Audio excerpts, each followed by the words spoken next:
దేవుని పరిశుద్ధమైన నామానికి స్తోత్రములు. దేవుని యొక్క సన్నిధిలో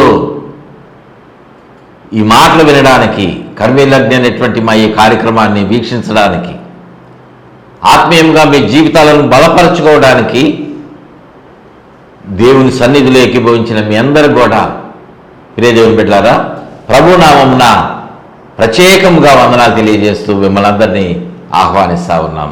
బాగున్నారండి మీరందరూ? దేవుని సన్నిధిలో ప్రార్థనా జీవితంలో ఎదుగుతూ ఉన్నారా? ఆరోగ్యాన్ని గురించి ఎంత శ్రద్ధ వహిస్తున్నారో, ఆత్మీయ జీవితంలో ఆత్మకు కావలసినటువంటి ఆరోగ్య విషయంలో అంతకంటే ఎక్కువ శ్రద్ధ వహించాలనేటువంటిది నా ఉద్దేశము, దేవుని యొక్క ఉద్దేశం కూడా. దేవుడు ఆ ఉద్దేశాన్ని కలిగి ఉన్నాడు. మీరందరూ అటువంటి రీతిగా దేవుని సన్నిధిలో అభివృద్ధి చెందాలనేటువంటిది నా ప్రార్థన. దేవుడు అటువంటి కృపను మీకు దయచేయునుగాక. ఆమేన్. దేవుని యొక్క వాక్యాన్ని మనం ధ్యానం చేసుకుందాం. ప్రియ దేవుని బిడ్డలారా, గడిచినటువంటి ఎపిసోడ్లో మరి ఎంతవరకు మీరు ఈ కార్యక్రమాన్ని ప్రతిదినం ఫాలో అవుతున్నారో నాకు తెలియదు, కానీ ఈ కర్మేలగ్ని అనేటువంటి ఈ సందేశాలు ఎలా ఉంటాయంటే, కొన్నిసార్లు ఒకే అంశాన్ని కొన్ని భాగాలుగా మనం వింటా ఉన్నాం. గడిచినటువంటి ఎపిసోడ్లో విని తర్వాత ఎపిసోడ్ వినకపోతే మీకు దాని కంక్లూజన్ అర్థం కాదు, ముగింపు అర్థం కాదు.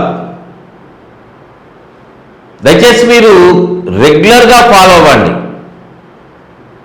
ఒకవేళ మీకు ఆ టైంలో నేను బయట ఉంటున్నానండి అని, నేను ప్రయాణంలో ఉన్నానా అని అనుకుంటే, మొబైల్లో కీర్తన టీవీ అనేటువంటి యాప్ కూడా ఉన్నది. మీరు సెర్చ్ చేయండి గూగుల్లో. మీరు చూసినట్లయితే అక్కడ కనిపిస్తుంది, దాన్ని ఇన్స్టాల్ చేసుకోండి. ఆ టైంకి మీరు ఎక్కడున్నా ఆ సందేశం వినొచ్చు. లేకపోతే యూట్యూబ్లో ఉంటున్నాయి, అప్లోడ్ చేస్తూ ఉన్నాం, వాటిని మీరు ఫాలో అవ్వండి. కర్మేలగ్ని అనేటువంటి ఆ యూట్యూబ్ ఛానల్ని మీరు సబ్స్క్రైబ్ చేసుకోండి. తెలియచేసినటువంటి పెట్టబడినటువంటి అంశాలను మీరు రెగ్యులర్గా వింటే మీకు ఆశీర్వాదకరంగా ఉంటుంది.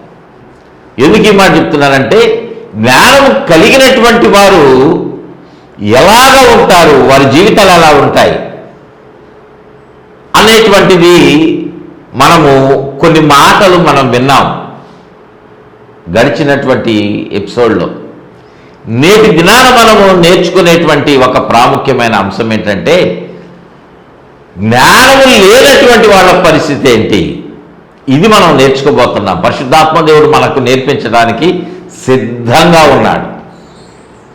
ఎందుకు జ్ఞానం కలిగి ఉండాలండి? ఎందుకు జ్ఞానం కలిగి ఉండాలి? దేవుని యొక్క జ్ఞానమే ఎందుకు కావాలి?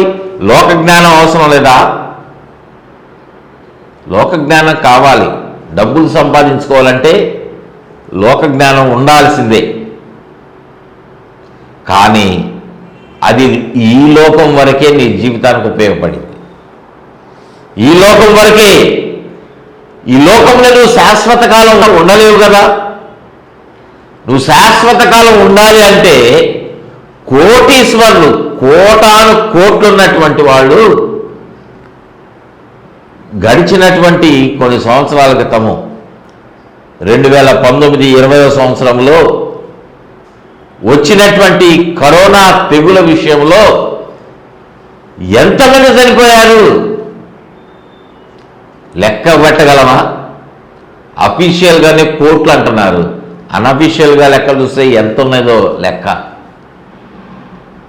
నువ్వు భయపడతావని గవర్నమెంట్ నీకు తెలియచేయలేదేమో. ఎలా చెప్తున్నానంటే ఈ మాట, నేను మా ఇంటికి వెళ్ళేటువంటి దారిలో ఒక శ్మశాన వాటిక ఉంటుంది. హైందవ సోదరుల శ్మశాన వాటిక. రెగ్యులర్గా అటు వెళ్ళి వస్తూ ఉంటే ఎప్పుడో రోజుకు 1-2 డెడ్ బాడీస్ని తీసుకొస్తూ ఉంటారు. కానీ కరోనా టైంలో చూస్తే అక్కడ రెగ్యులర్గా గ్యాప్ లేకుండా ఆ డెడ్ బాడీస్ని తీసుకొస్తా ఉన్నారు గవర్నమెంట్. కొన్ని ప్రాంతాల్లో పూడ్చిపెట్టడానికి క్రమంగా చేయడానికి సమయం లేదు కాబట్టి గుంట తీసి మొత్తాన్ని మూకుమ్మడిగా పూడ్చిపడేశారు. వాళ్ళ దగ్గర డబ్బులు లేవనా? వాళ్ళు అలా అయిపోయారు. డబ్బులున్నాయి కానీ వాళ్ళు శరీరాన్ని కాపాడుకోలేకపోయారు, తద్వారా ఆత్మను కూడా కాపాడుకోలేకపోతా ఉన్నారు. ఆత్మను కాపాడుకోవట్లేదు. ప్రియదేవుని బిడ్డలారా, చనిపోతున్నటువంటి వారు ఆత్మీయంగా ఎంతవరకు జ్ఞానము కలిగి రక్షించబడినటువంటి అనుభవంలో ఉన్నారు ఆలోచించేయండి. నువ్వు రక్షించబడ్డావా? దేవుని యొక్క రాకడ వస్తుందని లేఖనాలు చెప్తా ఉంది. చాలామంది దానిని విమర్శిస్తున్నారు. ఈ మాట మేము చిన్నప్పటి నుంచి అంటున్నామండి. మా నాన్న వాళ్ళు ఎప్పుడో చెప్తున్నారు. మా నాన్న కూడా చనిపోయాడు కానీ నేను వృద్ధునిగా అయిపోతున్నా కానీ యేసయ్య రాలా, అంతా ఒట్టిదే, అదంతా వేస్ట్ మాటలు అనేటువంటి వాళ్ళు ఉన్నారు. దేవుని యొక్క రాకడ కొంత ఆలస్యం అవుతుందేమో కానీ నీ ప్రాణం ఎప్పుడు పోతుందో నీకు తెలియదు. అవును కదా? ఆరోగ్యంగా హెల్దీగా ఉన్నానని అనుకొని ఇంట్లోంచి బయటికి వెళ్ళిన వాళ్ళు లోపలికి వస్తారనేటువంటి గ్యారంటీ లేనటువంటి దినములలో మనం ఉన్నాం. అలాంటి పరిస్థితులే. నా బాడీని నేను ఎక్సర్సైజ్ చేస్తా ఉన్నా అనుకుని జాగ్రత్త వహిస్తున్నటువంటి వాళ్ళు, జిమ్ చేస్తూ సరిపోయిన వాళ్ళు ఎంతమందిని మనం న్యూస్లో వింటలేదు? ప్రియదేవుని బిడ్డలారా, మన ప్రాణం మన చేతుల్లో లేదు. మనము దేవుని యొక్క అధీనంలో ఉన్నాం. మనం జ్ఞానం కలిగి జీవించాలి. జ్ఞానము లేకపోతే మన పరిస్థితి ఎలా ఉంటుందో తెలుసా? చూడండి, లేఖనం తెలియజేస్తున్నటువంటి మాట. సామెతల గ్రంథము 9వ అధ్యాయము 6వ వచనాన్ని మూలవచనంగా చదువుకుంటే, ఇక జ్ఞానము లేని వారే ఉండక బ్రతుకుడి. అంటే జ్ఞానము లేనటువంటి వాళ్ళు ఏ స్థితిలోనికి వెళ్ళిపోతున్నారంటే చచ్చిన స్థితిలోనికి వెళ్ళిపోతా ఉన్నారు. నువ్వు తప్పు చేస్తున్నావంటే నువ్వు చనిపోతున్నావనే అర్థం. పాపం వల్ల వచ్చేటువంటి జీతము మరణము. పౌలు భక్తుడు ఎఫ్సీ సంఘానికి వ్రాస్తూ అంటున్నాడు కదా, 2వ అధ్యాయం ప్రారంభ వచనంలో, అపరాధముల చేతను పాపముల చేతను మనం ఏ స్థితిలో ఉంటామంట? చచ్చిన వాళ్ళంగా ఉంటున్నామంట. జాగ్రత్త ప్రియదేవుని బిడ్డలారా, నువ్వు దేవునికి వ్యతిరేకంగా నువ్వు ప్రవర్తించకపోయినా నీ ఆలోచనలో నువ్వు పాపం చేస్తే దేవుడు దానిని నువ్వు క్రియ చేసినట్లుగానే చూస్తూ ఉంటాడు.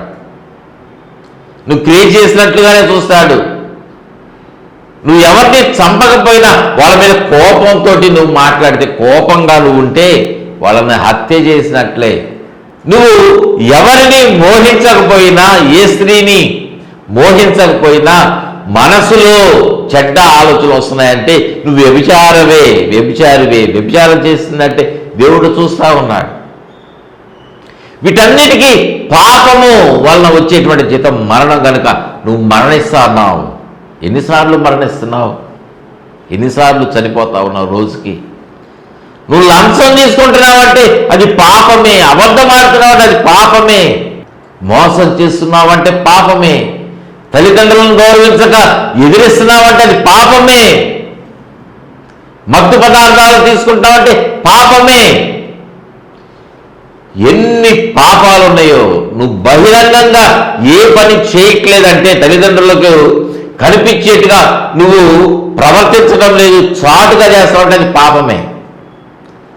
గవర్నమెంట్ పెట్టినటువంటి రూల్కి వ్యతిరేకంగా నడుస్తున్నావంటే అది తప్పే. ప్రియదేవుని బిడ్డలారా, జ్ఞానము లేకపోతే నువ్వు చనిపోతావు. కనుక నువ్వేం చేయాలి? మీరు జ్ఞానం లేని వారుగా ఉండదు కానీ మీరు బ్రతికేటువంటి వారుగా మీరు జీవించండి. దేవునికి మహిమ కలుగును గాక. హల్లెలూయా. నువ్వు జ్ఞానం కలిగి ఉంటే నువ్వు బ్రతుకుతావు. జ్ఞానం లేకపోతే నువ్వు చచ్చిపోతున్నావు. అది నీకున్నటువంటి నష్టం. నువ్వు బ్రతకాలి అనేటువంటిది దేవుని యొక్క ఉద్దేశం. దేవుడు నిన్ను చనిపోవటానికి సృష్టి చేయలా, నేను ఈ లోకంలో కలుగు చేసింది ఆయన నువ్వు బ్రతకాలి అని. ఈ లోకంలో మేము బ్రతకం కదా, మీరే చెప్తున్నారు కదా అన్న. కొంతకాలమే 70 సంవత్సరాలే 80 సంవత్సరాలే అని మీరే వాక్యంలో చూపిస్తున్నారు కదా. మరి దేవుని నమ్మినటువంటి వాళ్ళు కూడా అలానే చనిపోతున్నారు, నమ్మనటువంటి వాళ్ళు కూడా అలానే చనిపోతున్నారు. రెండిటికి తేడా ఏంటి అంటే, నువ్వు దేవుని నమ్మితే పరలోకంలో ఉంటావు, నమ్మకపోతే అగ్నిగుండంలో ఉంటావు. దేవునికి మహిమ కలుగునగాక. హల్లెలూయా. హెచ్చరిక చేస్తా ఉన్నాడు ప్రియమైన బిడ్డలారా. జ్ఞానము లేకపోతే నువ్వు లోకంలోనే జీవిస్తావు, లోకంలోనే లోకాశలతోనే జీవించేటువంటి వానిగా నువ్వు ఉంటావు. అపవాది ఏం చెప్తే అది నమ్ముతావు. ప్రతి ఒక్కళ్ళు అపవాది డైరెక్ట్గా నీ ముందు ప్రత్యక్షమై నువ్వు ఈ యొక్క మందు తాగు, ఈ యొక్క చెడ్డ స్నేహం చేయి, ఈ మార్గంలో వెళ్ళు, దొంగతనం ఎలా చేయని వాడు డైరెక్ట్గా చెప్పడు. వేరే వారి ద్వారాను, లేకపోతే నీకు ఒక మనసులో తలంపు, ఏదో ఒక వీడియో చూసు ఏదో ఒక రీతిగా కలుగు చేస్తూ ఉంటాడు. ప్రతి వాని మాట వాళ్ళు నమ్ముతారు. జ్ఞానం లేనటువంటి వాళ్ళు, జ్ఞానం లేకుండా చెప్పేటువంటి అపవాది సంబంధించినటువంటి వాళ్ళ మాటలు నమ్ముతారు. చూడండి, సామెతల గ్రంథం 14వ అధ్యాయము 15వ వచనంలో ఒక మాట వ్రాయబడింది. సామెతల గ్రంథం 14వ అధ్యాయము 15వ వచనంలో, జ్ఞానము లేనివాడు ప్రతి మాట నమ్మును. ప్రతి మాట నమ్మేటువంటి వాళ్ళుగా ఉంటారు. నువ్వు నమ్ముతున్నావా? దేవుడు చెప్పినటువంటి మాట నువ్వు నమ్మట్లా, దేవుడు చేయొద్దు అన్నటువంటి పని నువ్వు చేస్తావు, నువ్వు చేయమని పని నువ్వు చేయట్లా. అంటే దేవుడి మాట నువ్వు వినట్లా. సాతాను ఏం చేస్తున్నాడు, అపవాదం ఏం చేస్తున్నాడు? దేవుడు చేయమని చెప్పినటువంటి మాటలు, ఆ పనులు నీతో చేయొద్దు అంటున్నాడు, నువ్వు చేయొద్దు అంటున్నాడు, నువ్వు చేయట్లా. ఏ పనైతే దేవుడు చేయొద్దు అన్నాడో ఇది చేయి అని వాడు నిన్ను ఎంకరేజ్ చేస్తా ఉంటే నువ్వు చేస్తా ఉన్నావు. అంటే నువ్వు జ్ఞానం కలిగి జీవిస్తున్నావా, జ్ఞానం లేకుండా ఉన్నావా? దేవుడు ఆదాము అవ్వలను సృష్టించి ఒక మాట చెప్పాడు కదా ఆదాముతో, ఈ తోటలో ఉన్నటువంటి వృక్ష ఫలములలో అన్ని మీరు తినండి, కానీ ఇదిగో ఈ చెట్టు పండు మాత్రం మీరు తినొద్దు, తింటే మీరేమైపోతారు, నిశ్చయముగా చచ్చిపోతారని దేవుడు ఒక ఆజ్ఞ ఇచ్చాడు. కానీ అపవాది వచ్చి, సాతాను వచ్చి ఏం చెప్తా ఉన్నాడు, ఏం మాట్లాడుతున్నాడు? ఈ పండు తింటే చచ్చిపోతారని దేవుడు చెప్పాడా? మీరు చావనే చావరు, పైగా మీరు ఎలా ఉంటారో తెలుసా, దేవతలాగా మారిపోతారు. మొట్టమొదటిగా ప్రతిరోజు దేవుడు కనిపించి మాట్లాడుతూ ఉంటే, మొదటి భాగంలో మనం చూస్తే ప్రతిరోజు సాయంకాల సమయంలో దేవుడు వచ్చి చల్లని పూట మాట్లాడుతూ ఉంటే, దేవుని మాటలు విన్నటువంటి వారు దేవుని చేత పోషించబడుతూ చక్కగా దేవునితోటి సంబంధము కలిగినటువంటి జీవితాన్ని జీవిస్తున్నటువంటి వాళ్ళు దేవుడు చెప్పినటువంటి మాటను లెక్క చేయలేదు. కొత్తగా మొదటిసారి వచ్చి చెప్పినటువంటి మాటను అపవాది వచ్చి చెప్తే నమ్ముతా ఉన్నారు. ఏమైపోయింది? ఆ పండులాగా ఆ రోజు చూస్తే ఎలా ఉంది? రమ్యంగా ఉంది. పాపం ఎప్పుడైనా చూడటానికి రమ్యంగా ఉంటుంది, ఆకర్షణీయంగా ఉంటుంది. కొంతమంది సినిమా చూసి అంటారు, బా చాలా బాగుందండి, వండర్ఫుల్. ఆ మాటలు మాట్లాడలేదని నేను మాట్లాడేటప్పుడు కొన్ని కోట్లు పెట్టి తీశారు ఈ సినిమా చూడండి అని నేను ఎంకరేజ్ చేశా. ప్రియదేవుని బిడ్డలారా, అటువంటి జీవితము కాదు. ప్రతి మాట నమ్మొద్దు. ఆలోచన చేయండి, ఇది దేవుని చిత్తమా కాదా? ఈ మార్గంలో వెళ్తే అది దేవుడిచ్చినటువంటి మార్గమా, అపవాది తయారు చేసిన మార్గమా? యేసయ్య చెప్పారు కదా, నేనే మార్గం అని చెప్పారు. ఇది యేసు చెప్పినటువంటి మార్గమా కాదా? వాక్యానుసారమైనటువంటి మార్గమా కాదా? ఆలోచన చేయండి. నువ్వు జ్ఞానము లేనటువంటి వానిగా ఉంటే, దేవుడిచ్చినటువంటి జ్ఞానము నీకు లేకుండా ఉంటే, నువ్వు ఖచ్చితంగా దేవుని మార్గాన్ని తొలగించుకొని త్రోసివేసి నెట్టివేసి అపవాది మార్గంలోనే వెళ్తావు. నరకపు మార్గంలోనే వెళ్తావు, పాతాళ మార్గాన్ని నువ్వు ఎంచుకుంటావు. జాగ్రత్త ప్రియ దేవుని బిడ్డ, నువ్వు జ్ఞానం లేకుండా నువ్వు జీవించొద్దు, కానీ జ్ఞానము కలిగినటువంటి వానిగా నువ్వు జీవించు. దేవుడు మిమ్మల్ని అటువంటి రీతిగా ఆస్వాదించాలనేటువంటిదే నా ప్రార్థన. ఎందుకు మిమ్మల్ని దేవుని యొక్క వాక్యం వినమంటున్నాను, ఎందుకు మీ జీవితాలు దేవునికి సమర్పించుకోమని సేవకులు చెప్తా ఉన్నారు, మీరు వెళ్ళేటువంటి కాపర్లు మీకు తెలియజేస్తున్నారు, ఎందుకు మీరు ప్రార్థనా జీవితాన్ని కలిగి ఉండమని చెప్తున్నారంటే మీ జీవితాలు ఆశీర్వదించబడాలనే. మీ జీవితాలు దేవునికి ఎందుకు సమర్పించుకోవాలి అంటే జ్ఞానం కలిగి ఉండాలి. జ్ఞానం లేకపోతే నాశనం అయిపోతారు. ప్రతి మాట మీరు నమ్మేటువంటి వాడుగా ఉంటారు. ప్రతి మాట నమ్మేటువంటి వారుగా మీరు ఉండొద్దు, నమ్మొద్దు. చూడండి, సామెతల గ్రంథంలోనే మనం చూసినట్లయితే 22వ అధ్యాయము 3వ వచనంలో ఒక మాట వ్రాయబడింది. అక్కడ వ్రాయబడినటువంటి మాట, జ్ఞానము లేనివాడు యోచింపక ఆపదలో పడుదురు. చూసారా ఏం రాస్తున్నాడో జ్ఞాని అయిన సొలొమోను చెప్తున్నాడు ఈ మాట. జ్ఞానము కలిగినటువంటి వాడు సొలొమోను మహారాజు ఈ మాట అంటున్నాడు. జ్ఞానము లేకపోతే, జ్ఞానము లేనివాడు ఆలోచన చేయడు, అనాలోచనగా ఉంటాడు. యోచింపక అంటే ఆలోచన చేయక వాడేమైపోతాడంట, ఆపదలో పడిపోతాడంట. ఎన్నిసార్లు నువ్వు ఆపదలో పడ్డావు కదా. అరే స్పీడ్ వెళ్ళొద్దురా, జాగ్రత్తగా వెళ్ళు, ట్రాఫిక్ ఉంటుంది అంటే ఎవరు అసలు వింటున్నారా? జాగ్రత్తగా బైక్ డ్రైవ్ చేయి అంటే వాళ్ళు వింటారా? వింటలా. గవర్నమెంట్ ఏం చెప్పింది, ట్రిపుల్ రైడింగ్ చేయొద్దు, బండి మీద ఇద్దరే వెళ్ళండి అంటే ముగ్గురిని నలుగురిని ఎక్కించుకుంటున్నారు 2 దినాల్లో. అవునా లేదా ప్రియ దేవుని బిడ్డలారా? ఎలా వెళ్తున్నారు అంటే స్ట్రైట్గా వెళ్ళరు, స్నేక్ డ్రైవింగ్, ఇలా తిప్పుకుంటా వెళ్తారు. స్కిడ్ అయితే ఎక్కడుంటారో కదా. లక్షల రూపాయలు అవుతున్నాయి బండి, అది డ్యామేజీ. తలకు గాయమైతే నీ ప్రాణం పోతుందేమో. నువ్వు హాస్పిటల్లో ఉంటే ఎన్ని వేలు ఖర్చు అవుతున్నాయో, ఎంత బాధ భరించాలో కదా. తల్లిదండ్రులకు ఎంత శ్రమ, ఎంత దుఃఖము. ప్రియ దేవుని బిడ్డలారా, జ్ఞానము కలిగితే నువ్వు ఆపదలో ఉండవు, జ్ఞానం లేకపోతే నువ్వు ఆపదలో పడిపోతావు. జాగ్రత్త. ఈ లోక రీతిగా మాత్రమే కాదు మాట్లాడేది, మనం ఆలోచన చేసేది. నీ యొక్క మార్గంలో, నీ ప్రయాణంలో నువ్వు జ్ఞానం లేకపోతే అగ్నిలోనికి వెళ్ళిపోతావు, అగ్నిలోనికి వెళ్తావు. జ్ఞానం కలిగి ఉంటే నువ్వు భయభక్తులు కలిగి నీ జీవితాన్ని దేవునికి సమర్పించుకుని అనుదినము నీ రక్షణను నువ్వు కాపాడుకుంటూ ప్రార్థనాపూర్వకంగా జీవిస్తావు, రక్షించబడతావు. లేకపోతే నువ్వు రక్షించబడిన నిర్లక్ష్యంగా జీవించి మరలా ఏ ఊబిలో నుండి బయటకు వచ్చావో, ఏ ఊబిలో నుండి దేవుడు నిన్ను కాపాడాడో అదే ఊబిలో నువ్వు పడిపోతే మరలా నువ్వు నశించిపోతావు, మరలా నాశనం అయిపోతావు. జ్ఞానం లేనటువంటి విధమును బట్టి ఈ పరిస్థితి నీకు కలుగుతుందని నువ్వు ఆలోచన చేయి. జ్ఞానం లేనివాడు యోచింపడు. నువ్వు జ్ఞానం దయచేయి అని ప్రార్థన చేయి, దేవుడు నీకు ఆలోచన అనుగ్రహిస్తాడు. దేవునికి మహిమ కలుగునుగాక. హల్లెలూయా. సామెతల గ్రంథము 14వ అధ్యాయములో 18వ వచనములో ఒక మాట వ్రాయబడింది.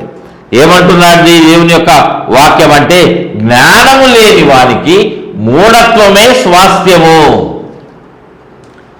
స్వాస్థ్యము అంటే దేవుడు మనకు ఒకటి ఇవ్వబోతా ఉన్నాడు. జ్ఞానము కలిగినటువంటి వాళ్ళకి దేవుడు ఈ లోకయాత్ర ముగించిన తర్వాత మనకు బహుమానం ఇచ్చేవాడుగా ఉన్నాడు. ఈ మాట మీకెలా తెలుసన్నా అంటే వాక్యం తెలియజేస్తూ ఉంది కదా. దేవుని యొక్క వాక్యం మనకు తెలియజేస్తూ ఉంది. జ్ఞానం లేనటువంటి వానికి మూఢత్వమే స్వాస్థ్యము. ఒకవేళ జ్ఞానం కలిగి ఉంటే చూడండి, ఆ మాట చదువుకుందాం. అపోస్తులైన పేతురు మొదటి పత్రికలో 1వ అధ్యాయములో అక్కడ 3-4 వచనాలు కలిపి ఉంటాయి చూడండి. అక్కడ వ్రాయబడింది, మన ప్రభువుకు యేసుక్రీస్తు తండ్రి అయిన దేవుడు స్తుతింపబడునుగాక. ఎందుకు అంటే అంటున్నాడు, మృతులలో నుండి యేసుక్రీస్తు తిరిగి లేచుట వలన జీవముతో కూడిన నిరీక్షణ మనకు కలుగునట్లు. వ్రాయబడింది ఈ మాట, చదువుతున్నా చూడండి, మిగతా వచనం కూడా.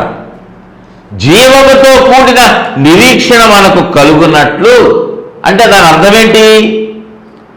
జీవంతో కూడినటువంటి నిరీక్షణ అంటే దాని అర్థమేంటి అంటే అక్కడ చెప్తున్నాడు, అనగా అక్షయమైనదియు నిర్మలమైనదియు వాడబారనదియునైన స్వాస్థ్యము మనకు కలుగునట్లు.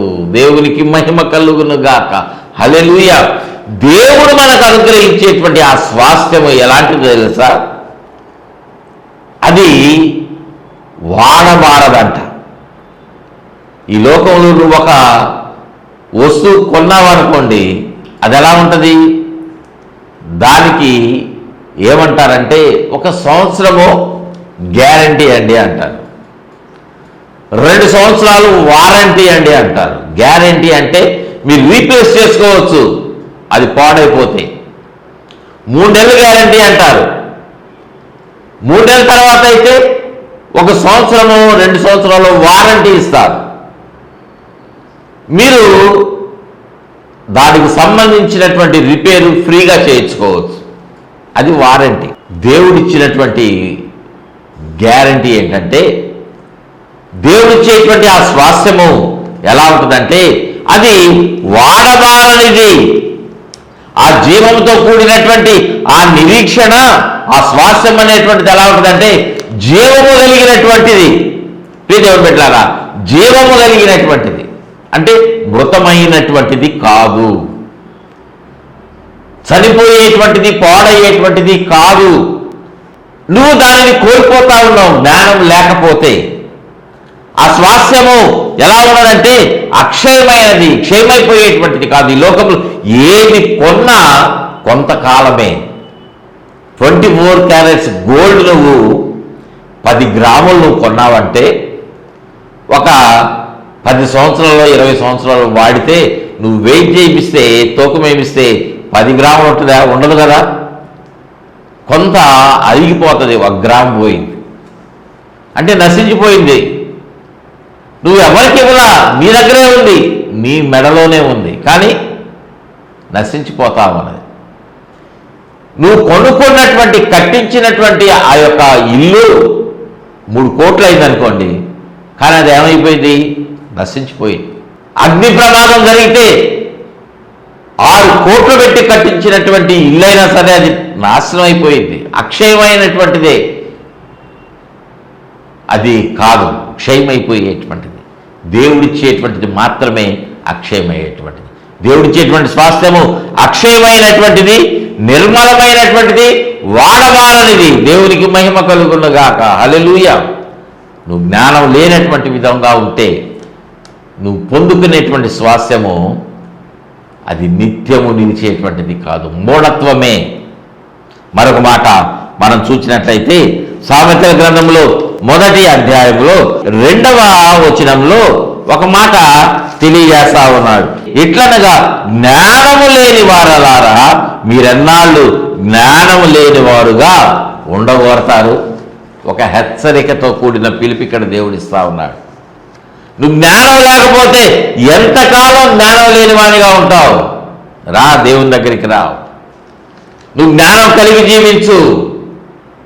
జ్ఞానం లేకపోతే నీ జీవితం నష్టము. ఎన్ని కోట్లు సంపాదించుకున్నా, మా అమ్మాయికి మంచి సంబంధం చూడాలండి, కోట్ల రూపాయలు ఇస్తాను, ఆస్తంతం అమ్మాయికి ఇస్తాను. ఈ అబ్బాయి చాలా చక్కగా ఉన్నాడు, మంచి చదువు, మంచి వ్యాపారం చేస్తున్నాడు, 1,00,000 సంపాదిస్తున్నాడని నువ్వు ఇచ్చేస్తే ఆ వ్యక్తి రక్షించబడకపోతే, జ్ఞానం లేని తనంగా జీవిస్తే, తాగుడుతనంగా ఉంటే నీ బిడ్డను సక్రమంగా చూసుకుంటాడా? అమెరికాలో సెటిల్ అయ్యాడు అంటే వాళ్ళు ఏమైనా పరలోకంలో సెటిల్ అయినటువంటి వాళ్ళ? కాదు కదా. పాపము విచ్చలవిడిగా ఉన్నటువంటి పనులు చేస్తూ ఉంటే, ఆ ప్రదేశాల్లో ఉంటే వాడు నరకానికే వెళ్తాడు.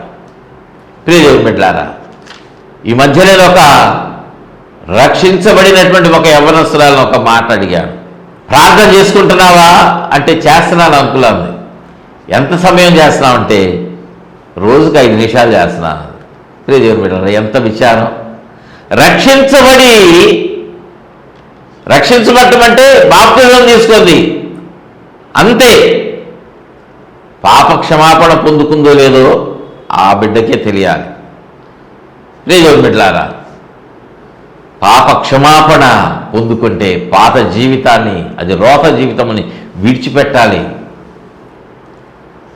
విడిచిపెట్టినటువంటి మీదట నువ్వు దేవుని హృదయంలో చేర్చుకోపోతే తనకంటే చెడ్డదైన 7 దెయ్యాలను తీసుకొచ్చి నీ హృదయంలో పెట్టేస్తాడు. అపవాది పెట్టేస్తాడు. నువ్వు మరింత భ్రష్టత్వంలోనికి వెళ్ళిపోతావు. జాగ్రత్త. నువ్వు జ్ఞానం లేనివానిగా ఉండద్దు. దేవుని జ్ఞానాన్ని నువ్వు కలిగి ఉంటే నువ్వు ఆశీర్వదించబడతావు. జ్ఞానం లేని వాళ్ళారా, ఎంతకాలము మీరిలాగా ఉంటారు, మీరిలాగా జీవిస్తారని ఒక హెచ్చరిక మనం వింటా ఉన్నాము. సామెతల గ్రంథము 8వ అధ్యాయములో 5వ వచనంలో ఒక మాట వ్రాయబడి, జ్ఞానం లేని వారలారా, జ్ఞానము ఎట్టిదైనది మీరు తెలుసుకోండి. ఈలోక జ్ఞానం కాదు, జ్ఞానము దేవుడిచ్చేటువంటిది. పైనున్నటువంటి జ్ఞానం మీద మీరు ఆధారపడండి. పైనుండి వచ్చేటువంటి జ్ఞానము కొరకు మీరు కష్టపడండి, ప్రార్థన చేయండి, మిమ్మల్ని మీరు నలగొట్టుకోండి. ప్రభువా, నేను దూరం అయిపోయాను అయ్యా, నేను దూరంగా ఉన్నా, అగ్నికి నేను వెళ్ళటానికి సిద్ధంగా ఉన్నా, నన్ను క్షమించు నాయన. ఫలానా పాపముతో నేను బంధించబడి ఉన్నా. దేవుని సన్నిధిలో ఏడ్చారా ఎప్పుడైనా పాప విమోచన కొరకు? చేసినటువంటి తప్పని దేవుని సన్నిధిలో ఒప్పుకున్నారా? విడిచిపెట్టారా? కన్నీరు విడిచారా? ఆవేశంగా వచ్చి బాప్తిజం తీసుకోవద్దు. గొప్ప సేవకుడు ఇస్తున్నాడని మీరు బాప్తిజం తీసుకోవద్దు. హృదయములో పాప క్షమాపణ, దేవుని యొక్క మాట మీ హృదయాలలో పొడవబడితే మీరంటారు, మేమేం చేయాలయ్యా అని ఎరిగి మీరు బాప్తిజం తీసుకోవాలి. అందుకే లేఖనం చెప్పినటువంటి మాట, మీరు జ్ఞానం లేని వారే ఉండక మీరు బ్రతకండి. దేవుని బిడ్డలారా, మీరు బ్రతికేటువంటి జ్ఞానం దేవుడు మీకు దయచేయాలనేటువంటి దాని కొరకు ప్రార్థన చేద్దాం. నేను జ్ఞానం లేని వానిగా ఉన్నాను. ఈ లోక జ్ఞానం కాదు, అపవాదికి సంబంధించిన జ్ఞానం కాదు, పరలోకములో దేవుడిచ్చేటువంటి జ్ఞానం నాకు దయచేయని ప్రభువాన్ని మీరు ప్రార్థన చేయండి. బ్రతకటానికి దేవుడు మీకు సహాయం చేస్తాడు. అటువంటి కృప దయచేయనుగాక. ఆమేన్. పరిశుద్ధాత్మ దేవుడు మీకు జ్ఞానం లేని తలము నుండి దూరపరచునుగాక. ఆమేన్. ప్రార్థన చేస్తున్న ప్రేమ కలిగిన తండ్రి, నాయన మాకు ఇచ్చిన మీరు హెచ్చరికలను బట్టి మీకు వందనాలు.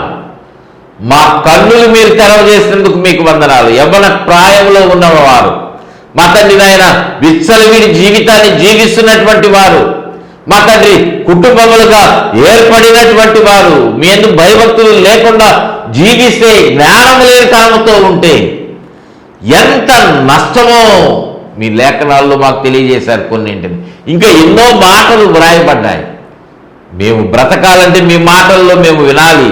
విన్నటువంటి వాటిని అనుసరించి నడిస్తేనే మాకు జ్ఞానం ఉంటుంది కనుక అటువంటి జ్ఞానంతో మమ్మల్ని నింపి, జ్ఞానం లేనటువంటి తల నుండి మమ్మల్ని దూరపరిచి మీ బిడ్డలుగా జీవించే కృపను నాయన మాట విన్నటువంటి వారికి ప్రతి ఒక్కరికి దయచేయమని మీకే సమర్పిస్తున్న ప్రతి ఒక్కరి వ్యక్తిగత అవసరాలన్నీ మీరు తీర్చండి నాయన. యవనస్తులను మీరు ముఖ్యంగా నాయన ప్రతి ఒక్కరిని మీరు ముఖ్యంగా మీరు తాకండి, వారి జీవితాలు ఆశీర్వదించండి. మీకు సమర్పించుకునేటువంటి ఆత్మ సంబంధమైన జ్ఞానం, భయభక్తులతో కూడిన జ్ఞానాన్ని మీరు దయచేసి ప్రభావ మీరు దీవించి ఆశీర్వదించమని, ఈ కార్యక్రమం స్పాన్సర్ చేసినటువంటి బిడ్డను కూడా నాయన మీ జ్ఞానంతో నింపి నడిపించి వర్ధిల్ల చేయమని, అన్ని విషయాలలో ప్రభావ మీ నామానికి మహిమ గంట ప్రభావాలు ఆరోపిస్తూ మంచి ఆరోగ్యంతో నింపి వర్ధిల్ల చేయమని యేసే నామమున అడిగి వేడుకుంటున్నాము తండ్రి. ఆమేన్, ఆమేన్, ఆమేన్. తండ్రి దేవుని ప్రేమ, ప్రభు రక్షకుడైన యేసుక్రీస్తు వారి కృప, పరిశుద్ధాత్మ దేవుని యొక్క అన్యోన్యమైన సన్నిహిత సహవాసం చేరి వచ్చిన వారికి స్పాన్సర్ చేసిన మీరు తోడుగా ఉంది నడిపించి వర్ధిల్ల చేయను గాక. Amen, amen, amen. God bless you all.